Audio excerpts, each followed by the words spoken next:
Hello viewers, let's see how to delete single video from your YouTube channel or multiple videos in a single click. So open YouTube and then click on your picture or channel logo, YouTube Studio, click it.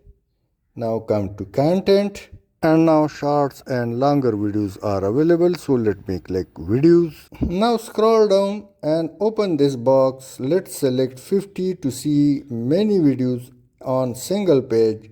Now better you check mark over here, but for a single video let's uncheck it, click three dots and click delete forever. Click it. Now another message appear, I understand, tick mark inside, and now click delete forever and this video is gone forever. Successfully video deleted. Message appear. Now let me select multiple videos on a single page. Tick mark all the videos you would like to delete, like I selected 21 videos.